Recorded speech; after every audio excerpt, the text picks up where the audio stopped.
तो hello my dear student, कैसे आप लोग। आशा करते हैं आप लोग बहुत बढ़िया होंगे माय डियर स्टूडेंट। आज हम आपके लिए लेकर आए हैं एक नया धमाकेदार टॉपिक जो कि सारे बच्चों को कंफ्यूजन में रखे होता है। तो उसी को आज हम सारे बच्चों को कंफ्यूजन दूर करने वाले हैं। उस टॉपिक का नाम है हमारे टेंस। ये टेंस क्या होता है? सब लोग देखो, अक्सर जो हमें पढ़ाया जाता है वो जब भी हम पढ़ते हैं टेंस, तो हम टेंस कहाँ से स्टार्ट करते हैं? हम केवल टेंस डाल देते हैं। हमें टेंस को ये बता दिए, टेंस का मतलब काल होता है। उसके बाद प्रेजेंट इंडेफिनिट टेंस क्या होता है, पहचान क्या होती है, इसी तरह बताते चले जाते हैं, वाक्य बताते हैं। सारा समय बर्बाद हो जाता है, लेकिन टेंस नहीं समझ में आता है। लेकिन आज हम एकदम नए तरीके से अब आपको हम 12 के 12 टेंस को एकदम न्यू ट्रिक से सिखाने वाले हैं। तो वीडियो में अंत तक बने रहिएगा। तो चलिए हम वीडियो को स्टार्ट करते हैं। तो आपको बताना चाहेंगे सबसे पहले जो हमारा ये टेंस होता है, आपको बताएंगे ये जो हमारा टेंस है, ठीक है। ये जो हमारा टेंस होता है इसका मतलब होता है काल। क्या होता है? काल, ठीक है। अब काल का मतलब क्या होता है? काल का मतलब होता हमारा समय। क्या होता है? समय। यानी जो हमारा टेंस होता है, टेंस का हिंदी होती है काल, लेकिन काल का वो काल नहीं है जो भूत वाला होता है। हमारा वो जो काल है वो हमारा काल समय वाला है, ठीक है। तो चलिए इसकी हम डिफिनेशन देखते हैं कि जो हमारी टेंस होता है इसका डिफिनेशन क्या होता है। टेंस की हम डिफिनेशन को देखेंगे। यहाँ पर ऐसे लिखते हैं टेंस, इसकी डिफिनेशन को देखेंगे। चलिए लिखते हैं इसकी डिफिनेशन को कि टेंस किसी भी क्रिया को, ठीक है। टेंस जो हमारा है, ध्यान से समझिएगा, टेंस किसी भी क्रिया का वह रूप होता है जो कि हमें यह बताता है कि जो हमारा वाक्य में कार्य हो रहा है वो उसका समय क्या है। यानी कि सीधी भाषा में बताया जाए तो जो हमारा टेंस होता है हमारे कार्य को बताता है कि हमारा जो कार्य होता है वो समय किस समय में हो रहा है, उसी को हम टेंस कहते हैं। आशा करते हैं आपको समझ में आया होगा, मुझे लिखने की जरूरत यहाँ पे नहीं है। फिर से आपको एक बार रिपीट कर दे रहा है कि टेंस किसी भी वाक्य के, ठीक है, कार्य के समय को बताने वाला होता है, उसी को हम टेंस कहते हैं, ठीक है। जैसे हमारा आपको पता, जैसे कहते हैं कि अभी मैं पढ़ रहा हूं, तो जो पढ़ना हमारा कार्य होगा है, यानी पढ़ रहा हूं, यानी कि हमारा जो समय है वो कंटिन्यूअस में है, यानी चल रहा है, तो हमारा वो समय हो गया। तो उसी चीज को हमारा ये टेंस बताता है। आशा करते इतना समझ में आ गया होगा। तो आपको बता दें जो हमारा टेंस होता है वो टेंस के प्रकार कुछ होते हैं। जो हमारे टेंस का प्रकार होता है, इसको थोड़ा सा इरेज कर देते हैं, साइड में आ गया है, इसको इरेज करते हैं यहां से। चलो देखो, यहां पे जो है हमारा, हम देखते हैं टेंस का प्रकार, ठीक है। टेंस के जो हमारे प्रकार होते हैं वो हमारा होता है टेंस 3 प्रकार का होता है। कितने प्रकार का? 3 प्रकार का होता है। जो होता है हमारा है, पहला होता है प्रेजेंट, उसके बाद होता है पास्ट, उसके बाद होता है फ्यूचर, ठीक है। प्रेजेंट, पास्ट, फ्यूचर, इसका मतलब होता है प्रेजेंट मतलब होता है वर्तमान, ठीक है, वर्तमान होता है। पास्ट का मतलब होता है भूत, यानी कि जो हमारा बीत गया होता है। फ्यूचर का मतलब होता है हमारा भविष्य, यानी जो हमारा समय आने वाला होता है वो हमारे फ्यूचर टेंस में होता है। और पास्ट टेंस में जो हमारा समय बीत गया होता है वो हमारा पास्ट टेंस होता है।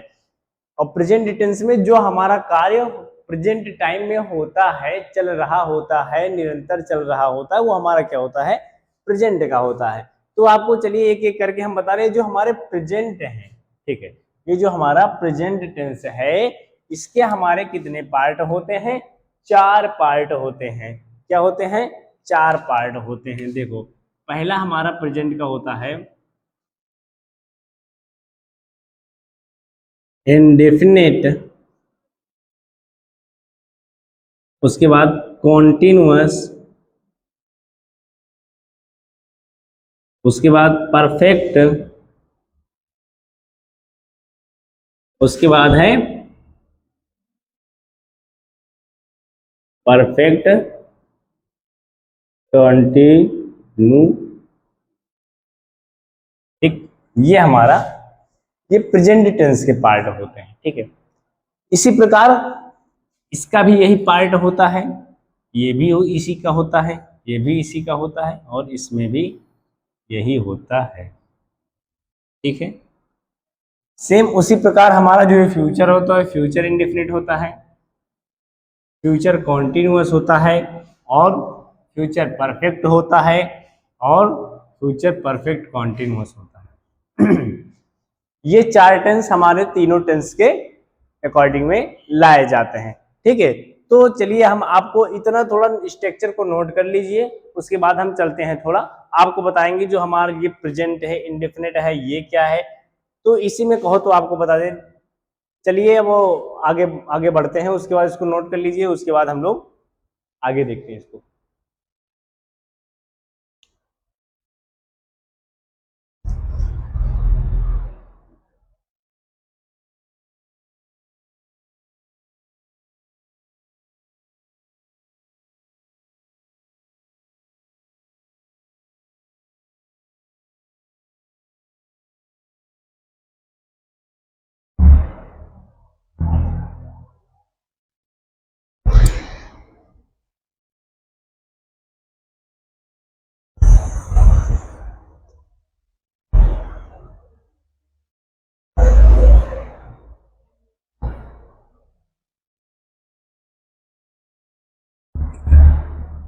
चलो इसको इरेज करते हैं। ठीक है, इतना आप लोग समझ लिए होंगे। अब एक करके इसका इसका हम एक एक करके आपका सबका मतलब बताते हैं कि इसका मतलब क्या होता है। ठीक है, एकदम आसान तरीके से हम लोग पढ़ेंगे। चलिए देखिए, ये जो हमारा इंडेफिनिट होता है, क्या ये जो इंडेफिनिट टेंस होता है, इसका मतलब होता है हमारा जो ये जो हमारा इंडेफिनिट होता है, ये हमारा सरल, जिसको हम सरल कार्य बोलते हैं, यानी जो इंडेफिनिट टेंस होता है इसको हम सरल बोलते हैं। सरल या सामान्य कह सकते हैं, सरल या सामान्य काल, सामान्य काल। ठीक है, ऐसे ये जो कॉन्टिन्यूअस होता है, ये हमारा क्या है, निरंतर काल होता है। क्या होता है, निरंतर काल होता है, जो हमारा निरंतर काल, यानी जो हमारा समय चल रहा होता है, निरंतर चल रहा होता है, वो हमारा कॉन्टिन्यूअस होता है। जो हमारा परफेक्ट होता है इसको हम बोलते हैं पूर्ण काल। क्या होता है, पूर्ण काल, यानी जो हमारा कार्य पूरा हो गया होता है वो हमारा पूर्ण काल होता है।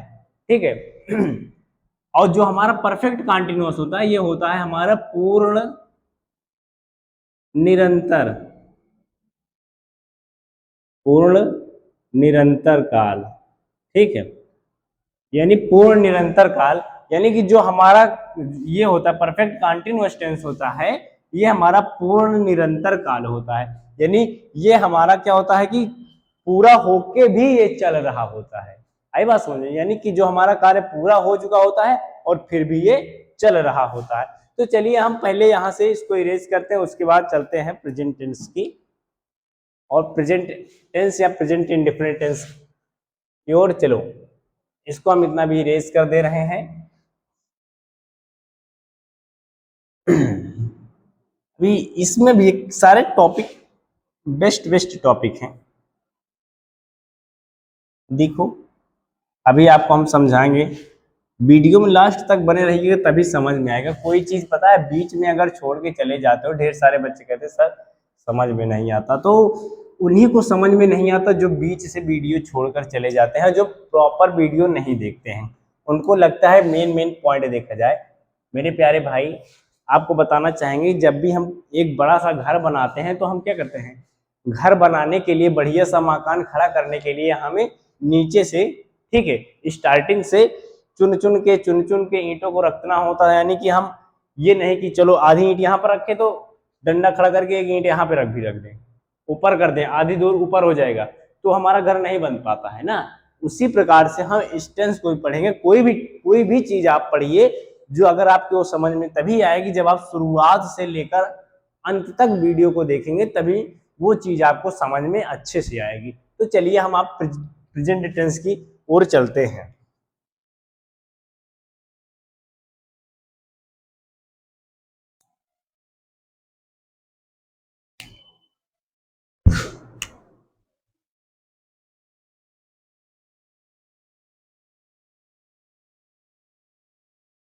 देखिए जो हमारा प्रेजेंट टेंस, इसमें हमारा क्या था, इंडेफिनिट का भी था, ठीक है। यहां पर प्रेजेंट टेंस या ऐसे भी डाल दीजिए, प्रेजेंट टेंस का हमारा इंडेफिनिट है, क्या, इंडेफिनिट।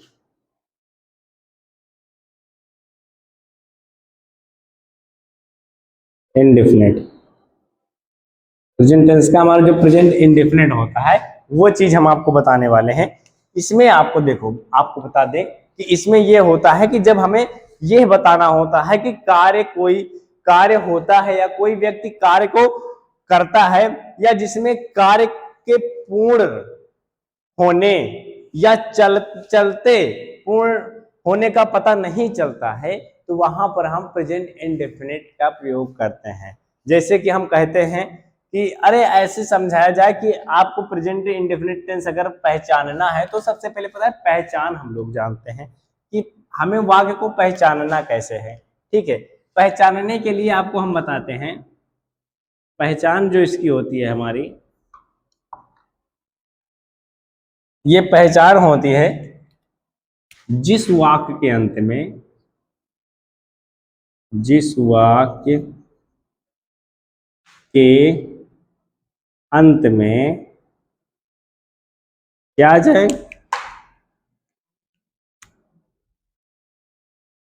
ता है, ती है, ते है,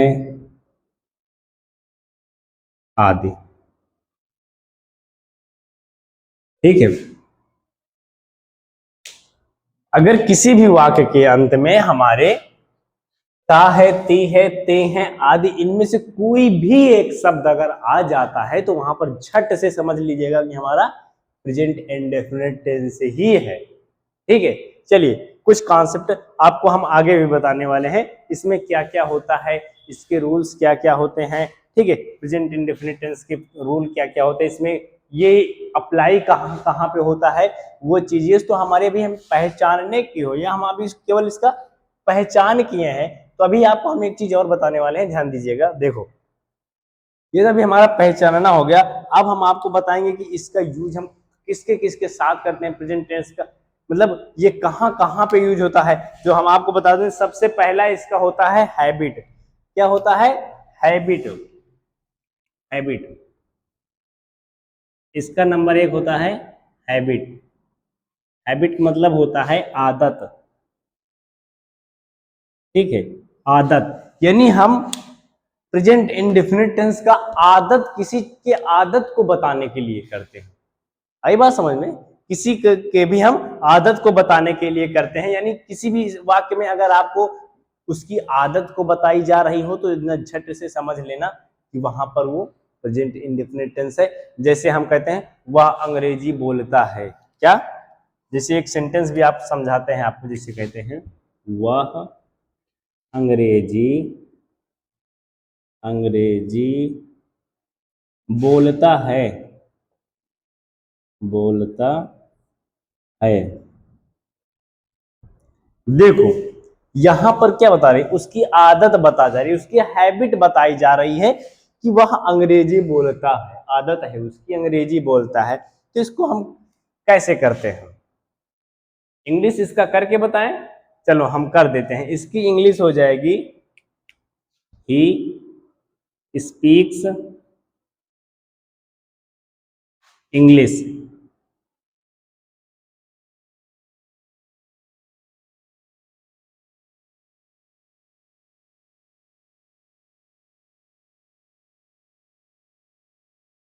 ठीक है, ये हो जाएगा ही स्पीक्स इंग्लिश। आई बात समझ में, ये कैसे होगा ये भी आपको भी हम बताएंगे, लेकिन इसके हम सारे एग्जाम्पल को पहले समझ लेते हैं कि इसका यूज कहाँ कहाँ पे होता है। और दूसरा आपको बताएं इसका यूज हम, ये तो एक हो गया हमारा आदत बताने के लिए, दूसरा हमारा होता है रूटीन बताने के लिए। दूसरा हमारा क्या होता है, रूटीन बताने के लिए। रूटीन हमारा क्या होता है, रूटीन का मतलब क्या होता है, दिनचर्या, क्या, हमारे दिनचर्या को बताने के लिए होता है। इसको दिनचर्या, यहां पर थोड़ा मार्कर नहीं चल रहे हैं, दिनचर्या, आपको दिनचर्या यानी रूटीन को बताएंगे। दिनचर्या, दिनचर्या क्या होता है, जैसे आप अपने डेली रूटीन में क्या करते हैं, जैसे आपको ऐसे बता दें कि आप रोज 5 बजे उठते हो, आप रोज 5 बजे उठते हो, आप रोज 6 बजे उठते हो, ठीक है। ये सारे चीज क्या हमारे डेली के रूटीन है, जितने भी डेली के हमारे रूटीन में आते हैं वो हमारे सारे दिनचर्या, यानी कि हमारे प्रेजेंट इंडेफिनिट टेंस में वो रखे जाते हैं। आई बात समझ में? चलो उसके बाद हम अगला बोलते हैं यूनिवर्सल ट्रूथ होता है। इसमें हमारा तीसरा क्या होता है, तीसरा जो होता है वो हमारा होता है, यार ये बार बार चला रहा है नहीं चल रहा है, इसका मतलब तीसरा होता है यूनिवर्सल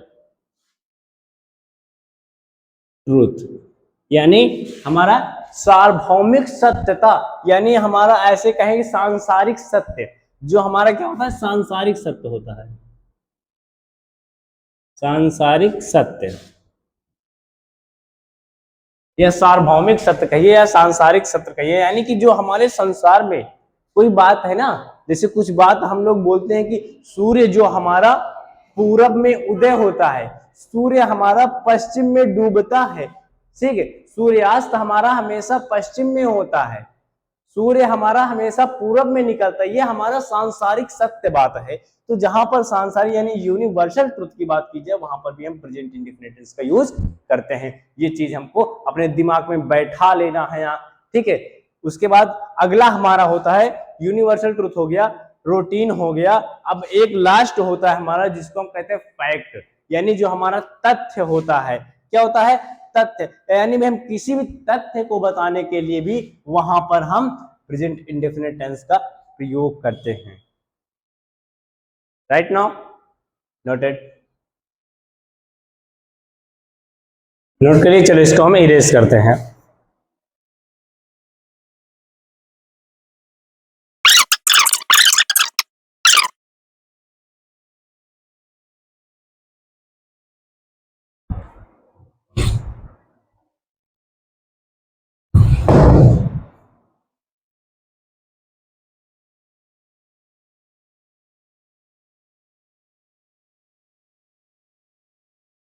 तो चलिए स्टूडेंट, इसको हम इरेज कर दिए। अब यहाँ पर स्टार्ट करते हैं हम लोग। अब हमारा टेंस स्टार्ट होगा सेंटेंस को करना, कि हम लोग सेंटेंस को कैसे करते हैं। तो चलो हम यहाँ से अब स्टार्ट करते हैं स्ट्रक्चर से, ठीक है। इससे स्ट्रक्चर से,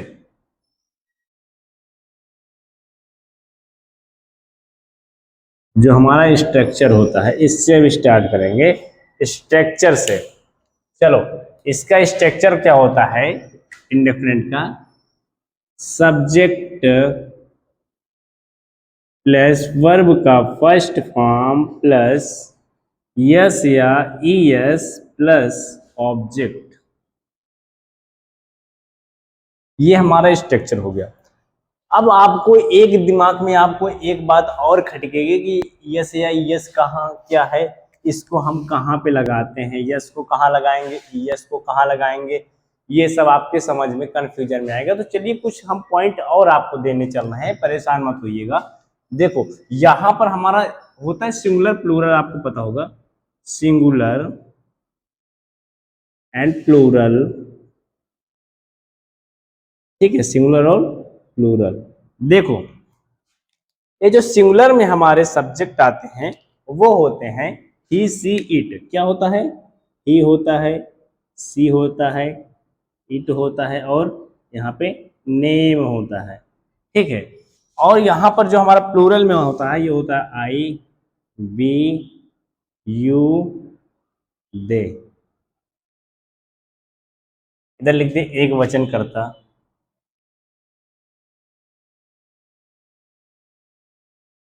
एक वचन करता, ठीक है। इधर हम लिख लेंगे या बहुवचन करता, ठीक है। देखो जो हमारा एक वचन करता होता है उसके साथ केवल करेंगे यस या ईएस का यूज, केवल हम एक वचन करता है, यानी इन सब के साथ हम एक वचन यस या ईएस का यूज करेंगे और इसके साथ केवल हम वर्ब का फर्स्ट फॉर्म ही यूज करेंगे, ठीक है। बहुवचन में केवल हम वर्ब का फर्स्ट फॉर्म यूज करते हैं। तो आपको अभी दिमाग में यही चीज खटकेगा कि जो हमारा एक वचन करता है यस या यस इसमें लगता है, तो लेकिन एक वचन हम किसके साथ लगाएंगे? जो यस या यस हम कह रहे हैं सर लगाने के लिए, किसके साथ लगाएंगे? तो आपको बताएंगे कि जो भी हमारा सिंगुलर सब्जेक्ट होता है, क्या होता है? सिंगुलर सब्जेक्ट होता है। आपको यहाँ पर नीचे हम लिख रहे हैं, आप लोग समझिएगा। सिंगुलर सब्जेक्ट का जो वर्ब होता है, क्या सिंगुलर सब्जेक्ट के वर्ब के साथ लगता है हमेशा। ये किसके साथ? सिंगुलर सब्जेक्ट, सिंगुलर सब्जेक्ट के वर्ब के साथ। किसके साथ? वर्ब के साथ हमेशा ये लगता है। और ये सिंगुलर सब्जेक्ट का जो वर्ब होते हैं, सब्जेक्ट के वर्ब होते हैं, वो उनके लास्ट में लगाया जाता है। तो आपको ये बताना चाहेंगे कि अगर उनके लास्ट में S H C H X Z और ओ, ठीक है, ये सारे के सारे अगर वर्ड हमारे सिंगुलर सब्जेक्ट का सेंटेंस है और उसमें वर्ब का जो जो हमारा वर्ब है उसके लास्ट में अगर ये सारे वर्ड्स आए हैं तो उनके साथ हम ई एस का यूज करेंगे। किसका? इनके साथ हम ई एस का यूज करेंगे, ठीक है। और बाकी जितने भी वर्ड्स आते हैं हम सारे के सारे वर्ड्स के साथ हम क्या यूज करेंगे? एस यूज करेंगे सिंगुलर। यानी किसी भी वर्ब में अगर लास्ट में ये सारे सब्जेक्ट आते हैं, यानी ये सारे वर्ड्स आते हैं, तो उसमें हम क्या यूज करेंगे? यस यूज करेंगे। और जितने भी हमारे इससे अलावा आएंगे उसमें हम यस नहीं यूज करेंगे। ओके, केवल यस यूज करेंगे। आया समझ में? नोट करो, उसके बाद इसको इरेज करते हैं। वीडियो को पॉज करके इरेज करो, नहीं तो वीडियो ज्यादा लंबी हो रही है।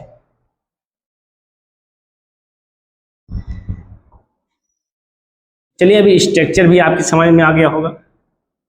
अब तो हम कर लेंगे आसानी से। एक चीज आपको बता दें, इंग्लिश पढ़ने के लिए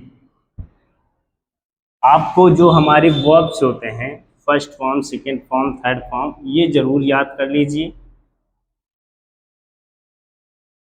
अगर आपको ये ना मिल रहा हो फर्स्ट फॉर्म थर्ड फॉर्म, तो आप हमें कांटेक्ट करिए मोबाइल नंबर 8957544717 पर, जो कि हमारा पर्सनल नंबर है, व्हाट्सएप नंबर। इस पर आप मैसेज करिए, इस पर मैसेज करिए और उस पर आप लोग मैसेज करिए कि सर हमें क्या चाहिए? पीडीएफ चाहिए, वो भी first second and third fourth form के वर्ब के। तो हम कम से कम आप 200-300 वर्ब ऐसे हैं जो मेन मेन वर्ब हैं, उनको हम आपको प्रोवाइड करवा देंगे, ठीक है। तो आप उसको मैसेज करिएगा तभी हम आपके पास भेज पाएंगे। तो चलिए हम अगला यहाँ पर हम समझते हैं, जो हमारा अगला नियम है, यहाँ पर अगला कार्य क्या किया जाएगा उसको हम लोग समझने वाले हैं। तो चलिए यहाँ से अब हम लेते हैं एग्जाम्पल। क्या लेंगे? एग्जाम्पल हम लेंगे अब यहाँ से।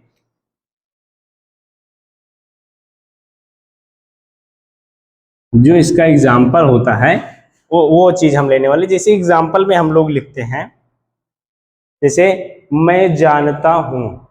एक एग्जाम्पल छोटा सा लेते हैं पहले। मैं जानता हूं, ठीक है। हमने अभी क्या किया? सारे वर्ब्स का काम आएगा यहाँ पर। देखो यहाँ पर मैं की इंग्लिश क्या होती है? सब्जेक्ट सबसे स्टार्ट करेंगे। क्या करेंगे? सब्जेक्ट। सब्जेक्ट हमें ये देखना है सिंगुलर है कि प्लूरल है। अगर हमारा सब्जेक्ट सिंगुलर है तो इसको हम लोग क्या करेंगे? सिंगुलर सब्जेक्ट है तो उसके साथ ये नियम लगेगा, ये सारे के सारे नियम अप्लाई होंगे। अगर इस हमारा जो ये अगर प्लूरल होगा तो ये जो हमारा नियम, इसमें कुछ नियम है ऐसे हैं जो अप्लाई नहीं होंगे। जैसे यहाँ पर ये हमारा प्लूरल का है तो इसके साथ आई आई हम लगाए, मैं का आई हो गया। और यहाँ पर केवल वर्ब ही है और ऑब्जेक्ट तो है नहीं, केवल यहाँ हो जाएगा आई नो, ठीक है। ये होता है मैं जानता हूँ, आई नो।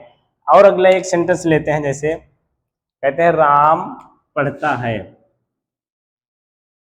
राम पढ़ता है। राम पढ़ता है। देखो हम क्या करेंगे, जैसे अब यहाँ पर केवल सब्जेक्ट आया है और वर्ब आया है, उसके बाद और कुछ नहीं है, इसमें भी सब्जेक्ट और वर्ब है, तो राम का हम क्या लिखेंगे, सब्जेक्ट राम हो गया। उसके बाद क्या वर्ब है, वर्ब का फर्स्ट फॉर्म क्या होता है, इसका पढ़ना का रीड होता है, सॉरी इसको स्मॉल में लिखना है, रीड, रीड लिखे। अब देखो अभी हमने क्या कहा था, जब हमारा वर्ब सिंगुलर हो, ठीक है, जब वर्ब हमारा सिंगुलर हो तब उसमें हम एस या ईएस लगाते हैं। तो हमें ये देखना है इसमें यस लगेगा क्या ईएस लगेगा। ईएस अभी आपको बताया ना कहाँ कहाँ लगता है, तो इसमें वो सारे वर्ड नहीं है लास्ट में, तो यहाँ पर हम केवल यस लगाएंगे, ठीक है, हो जाएगा हमारा राम रीड्स, ठीक है। इसी प्रकार हम जैसे एक एग्जाम्पल और लेते हैं, जैसे हम कहते हैं कोई एकदम बढ़िया एग्जाम्पल, जैसे लिखते हैं वह केवल अंग्रेजी बोलता है, क्या, वह केवल अंग्रेजी बोलता है, ध्यान दीजिएगा आपकी थोड़ा सेंटेंस बड़ा है, वह केवल अंग्रेजी अंग्रेजी बोलता है, देखो वह केवल अंग्रेजी बोलता है। अब इसके हिसाब से हम लोग करेंगे, ठीक है, किसके हिसाब से, स्ट्रक्चर के हिसाब से। देखो इसका हम चलो पोस्टमार्टम करते हैं, सबसे पहले सब्जेक्ट लिखते हैं, वह का हो जाएगा ही। अब उसके बाद क्या है, वर्ब है, वर्ब में क्या है, बोलना है ना, क्या, बोलना। आपको हम एक शॉर्ट वीडियो में अभी हम आपको बताए हैं कि वो सेंटेंस को कैसे किया जाता है। सबसे पहले सब्जेक्ट रखिए, उसके बाद पीछे तुरंत आ जाइए, उसके बाद ऐसे करते चलना है। चलो, ही वर्ब क्या है, इसमें बोलना, यानी क्रिया इसकी क्या हो रही है, कार्य क्या कर रहा है, बोलने का कार्य कर रहा है, तो ये हमारा क्या हो जाएगा, ही स्पीक, ही स्पीक। अब देखो इसमें भी यस या ईएस लगेगा ना, क्या लगेगा इसमें, यस लगेगा, ही स्पीक्स हो गया। उसके बाद क्या बोल रहा है, ही स्पीक्स इंग्लिश बोल रहा है, और वो केवल केवल इंग्लिश बोल रहा है, तो यहाँ पर ओनली इंग्लिश हो जाएगा, ओनली इंग्लिश। आई बात समझ में, आशा करते हैं ये चीज आपको अच्छे से समझ में आ गया होगा, ठीक है। प्रेजेंट इंडेफिनिट टेंस का जो हमारा सिंपल सेंटेंस है वो अच्छे से आपको समझ में आ गया होगा। चलिए हम वीडियो को यहीं पर समाप्त करते हैं, मिलते हैं आपको नेक्स्ट वीडियो में नेक्स्ट पार्ट के साथ। ये हमारा प्रेजेंट इंडेफिनिट टेंस का पार्ट 1 था, और मिलेंगे आपको पार्ट 2 के साथ। थैंक यू, आज हम इसको एकदम खत्म कर देंगे। Bye bye.